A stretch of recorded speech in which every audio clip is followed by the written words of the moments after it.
Come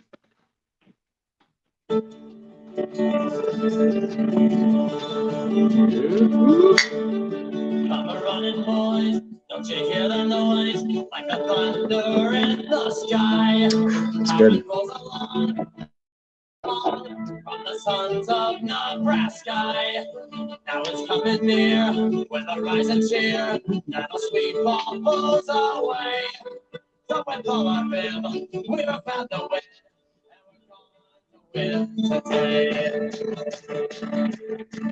All right. Welcome back, Husker Nation. Welcome back. I'm Matt. I'm Jimmy. We're two average guys. Good to have you here. Cheers to the Corn Huskers and their first W with Matt Rhule and new coaching staff and Mr. Haarberg, who we called for last week. But we did. We will get to that here shortly. What we want to do first is we want to talk about our new sponsorship, which we actually announced on Thursday night. Put a little video up to just say what we're doing and introduce our new sponsors. So we have Backswing Brewing, which we are drinking right now. So I am drinking the Bug Eaters Golden Ale. And I'm drinking the Red Ale. Phenomenal. Both delicious.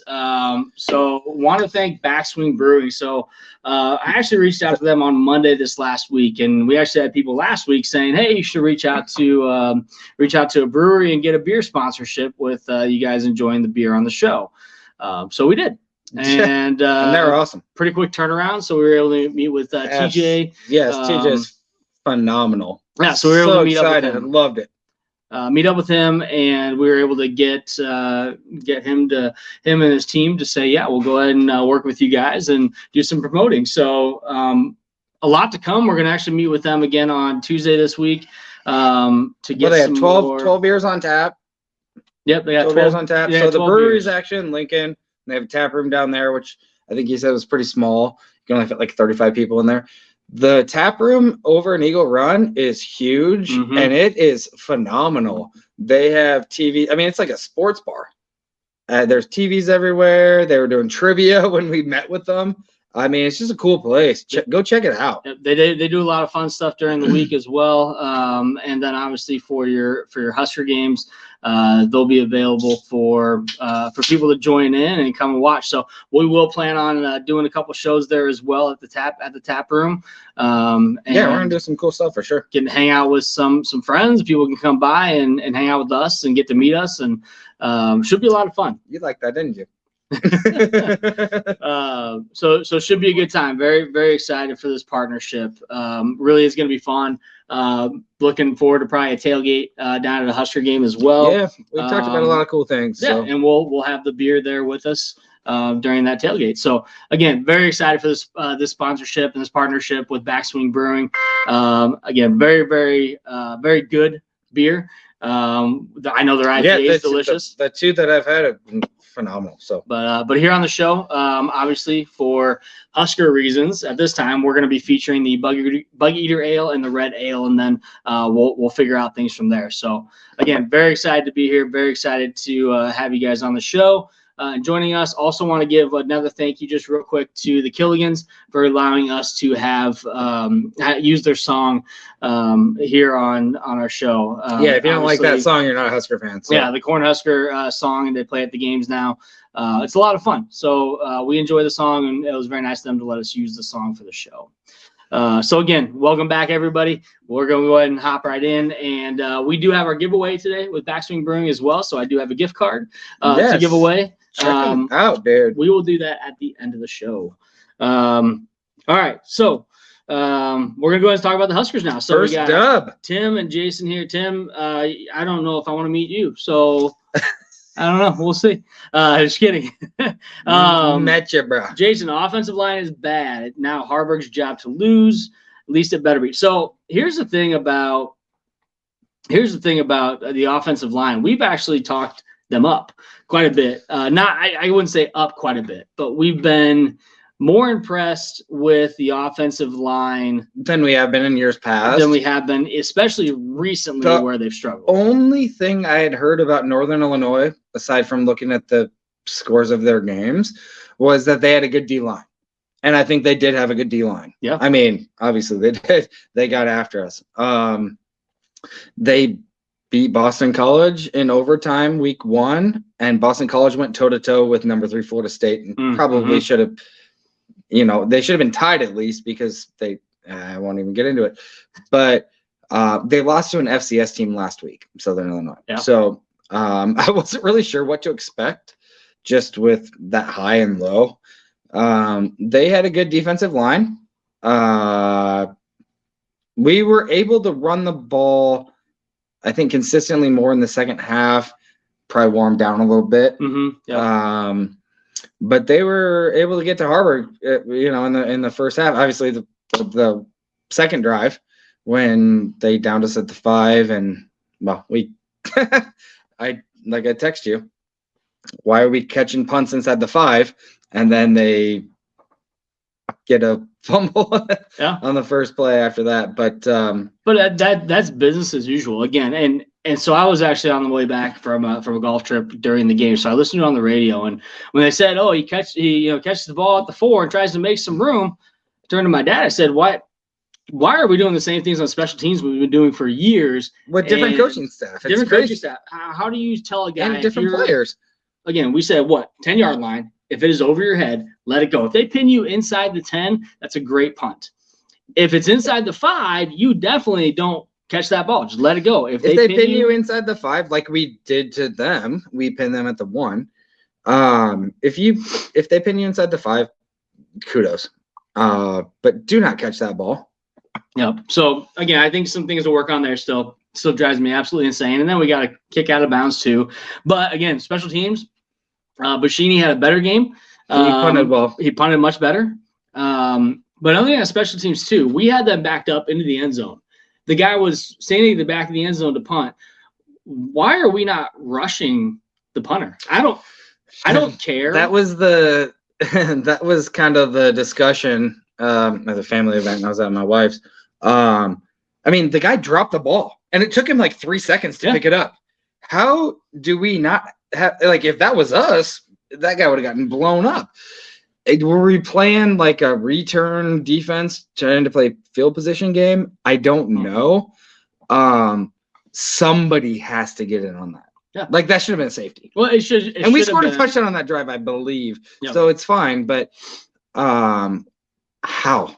Yeah, it should have been a punt block formation. There's no reason why we don't do a punt block there, and that was frustrating. But again, overall, our team, we won. We got a W finally, which is always fun to see, especially when it comes to a team that's been struggling the last 2 games offensively. We got going on the offense with Haarberg as our coach. Or as our QB, sorry. So having Haarberg back there and running the game, from what I saw, and not only the end of the game that I caught, but being able to then also watch the replays and watch the game as quick as I could, he looked in control. He looked calm. He looked comfortable.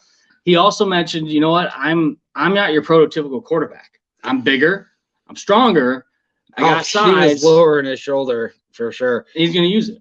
So the first drive was incredible. It was as well as you could script it. They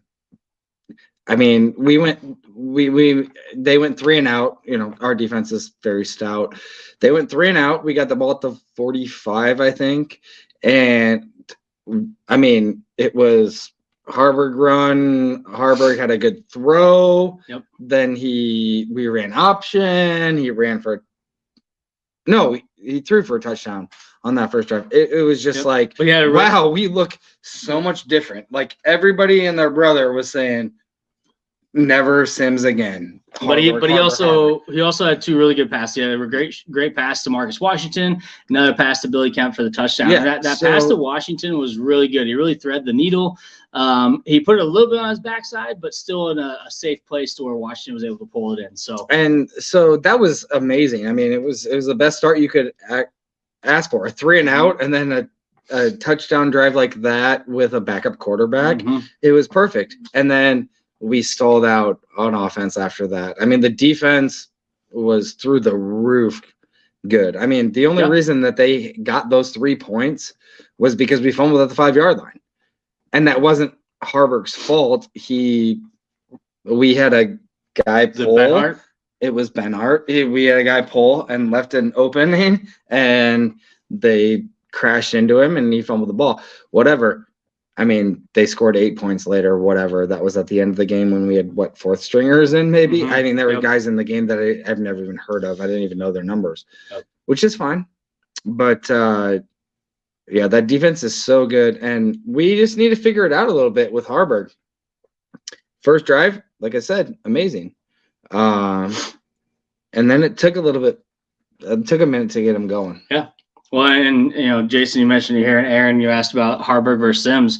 I mean, again, it's people are like, is Haarberg not ready to play? I'm like, that can't be. He's in his 3rd year there. There's no way he's not ready to go. There's no way he's worse than Sims. And so Sims, yes, he can scramble, but Haarberg can run too. And Haarberg has the body to run. He's got the size. It's funny. I was listening to Damon Benning. He goes, the guy's got one of those big, thick necks and big, thick thighs. And I love running and watching run into people. It was like pretty funny. Those runs that he had, he was lowering his shoulder and blowing guys up. So I think you're looking at the difference between the two of them is going to be their pass game. And right now, if somebody says Sims isn't a liability in the pass game, then they're clearly not watching very well, because that's exactly what we have in our pass game with Sims in the game is a liability. And just snapping the ball to him is a liability at this point. And I do understand that our first 2 opponents were a much tougher opponent than Northern Illinois was. Minnesota was not a tough opponent, though. Minnesota was on par with Northern Illinois, if not worse than their defense. Okay. Minnesota is nothing. And Colorado's defense is not very good. We gave both those teams that game single-handedly because of our turnovers. 7 turnovers in 2 games. You cannot win a game. And that was they were all from one person, and it was Jeff Sims. That's why I mean, I know we're playing Louisiana Tech this week. We're going to play Michigan in 2 weeks, and we're going to lose. I understand that. Hey. Okay. I don't like that negativity. Okay. Damn. All right, I'll take it back. But we have to put the best person available out there, and I think that has to be Haarberg. You put him out there, there's going to be struggles, but he can hang on to the ball. He can run it. Yeah. And he can throw it, in my opinion, better than Jeff Sims can. Yeah. And he can run equally as good. Sims might be a little faster, but Haarberg runs harder. Yeah. So, I mean, give and take. I'll take Haarberg all day. Yeah. No, 100%. I mean, again, you got – it's just there are 2 different style quarterbacks, but they can both run the ball. They both scramble a little bit differently too. What I've noticed with Sims is when he takes off to scramble, he's not always taking off to put the ball down and run it. Haarberg's taking off to run the ball, and he's not holding it out to his side. I feel so much more comfortable. Agreed. With Haarberg in the backfield and running that offense. And I felt that way after game 1. And it seemed like the run game was almost better. Like we can hand the ball off to Irvin or Grant even. Ramir Johnson was out yesterday or whatever happened to him. Street I'm not clothes, sure. Yeah. I think did he play a couple snaps then come out of street clothes? I think so. But what I liked too was Haarberg threw the ball to Irving. Yeah. Which is interesting. He should not be our back catching the ball out of the backfield. I totally agree. It's definitely Ramir or even I think Anthony Grant or Emmett Johnson. Both caught passes out of the backfield. Yeah. So it's hard to say, but whatever we need to do to be successful, I'm cool with. So right now, again, he didn't want to commit to a quarterback controversy at this point, which is fine. You don't want to do that. You got Sims who's injured. He was your QB1 to start the year. You don't want to do something that's going to put the wrong message out there to not only just the team but to Sims himself, because you still have to have confidence in the guy. I get it. You still want him to come out and produce when he's on the field, whether it's, hey, you're QB1 or Haarberg is in and we need you to fill in and you guys are going to do some things differently here. The funny thing about Haarberg is we've seen him catch a pass coming out of the backfield. Yeah, I he mean, caught it fast he against has Minnesota. every ability to run that ball and throw that ball and catch the ball. He's an athlete. Like he can play any position, And I was talking to somebody yesterday, and I'm like, I do feel like Rhule's a little bit scared to say he maybe made the wrong decision. I mean, Casey Thompson might have been the best option that we had, and he let him go because he got benched. No, I know. I'm Are you not getting saying there? I'm not saying that. I'm just saying Jeff Sims showed more promise, and he can run the ball, and he had more of a style that we want to run. Yeah. And honestly, I was all in on Sims, but not after seeing the first 2 games. Yeah. Not 7 turnovers. But, so you got to move on to Haarberg, who's never had an opportunity, and yesterday was his opportunity, and he looked pretty good. Yep. And unfortunately, we haven't had a coach willing to move to that backup quarterback in a long time. And I don't know why. I mean, we decided to go ahead and put in McCaffrey, and we all saw what happened there. It's like, okay, he's definitely not the guy. But then you look at development. I don't think it's a development issue. I think we have 3 quarterbacks who can 2 quarterbacks who are going to better manage the game, and both Purdy's a game manager. Haarberg managed that game really well last night. Again, I didn't see the whole game, but what I saw and what I reviewed, he did his best. And we don't have very good wide receivers right now. I mean, it is what it is. I don't know if it's good. I don't know if it's talent. I don't think the talent is the problem. We don't have any. We're not deep. We don't have no depth. Well, you're not a 1, 2, or 3 on the depth chart. You're 1, or you're maybe 2. Billy Kemp, phenomenal, but he's a situational receiver. He's a slot guy. He's a Monte Brown. Yeah, and then Marcus Washington is probably the most consistent, and then Fedoni, who is Haarberg's best friend, roommate, best friend. Yes, let's get that connection going over and over and over. Yep. And Borkature. I mean, yeah. I mean, we have guys. I mean, there's talent there. It's just. Like you said, lack of depth. Yeah. But I still love that Haarberg Fedoni connection. Yeah. And again, we need to use tight ends often against any team. That was a good team win, and that was we had a 7+ minute drive. That's Big Ten football. That is managing the game, and probably one of the best called drives by Satterfield since he joined. I still have a lot of questions about Marcus Satterfield and his game manager. I text you, I don't like him, but that was probably harsh at the time. I guess I don't like him. You're up 14-3 in the 3rd quarter with a backup quarterback, 0-2. Run the ball on 1st down. Yep. Milk some clock. I'm sorry. Don't have him drop back and throw a 60-yard pass. That is just common sense. Am I wrong? Like, we need to get a win. I don't care if we win 20-19 against a bad team. Yep. We need to get a win in this Rhule era. It's 14-3 in the 2nd half with a backup quarterback. Yep. That can't. I mean, I can't say can't throw, but a running quarterback, run the ball, milk clock. Like and we continue to throw the ball. And he did make some completions, especially on 3rd down to get a few first downs that led to a touchdown or 2. But my God, dude, run the ball. I don't get it. I don't get it. I think the best thing about that is he was able to get more in-game experience. So give him the ball, give him the rock, let him get some of that experience throwing the ball. I can understand that. I get it. And yes, Northern Illinois, no, they're not a no-name team, but again, they're no better. They're probably just as good as half the Big Ten West. I mean, they're not a terrible team, and we've lost them at home before. 2017. But I mean, their quarterback's in his 7th year of school. And he played against us at 2018. Yeah, and somehow he's still a starter. I don't know. He played against us when he was at Michigan State. Okay, that's right. When we won 9-6 in the snowstorm. Yeah, I remember that. Rocky Lombardi, which is a great name, by the way. It is. Rocky Lombardi. No, I mean he's terrible though. Sorry. Yeah, he's not good. But we needed that win. We had to win at home, and we had to win. We had to score at least 30 plus points for Husker fans to be happy. If we didn't score more than 30 points, I don't think I'd be too happy right now. And even again, it's not that we beat a great team. We beat a team that we should have beat. We beat them how we needed to beat them.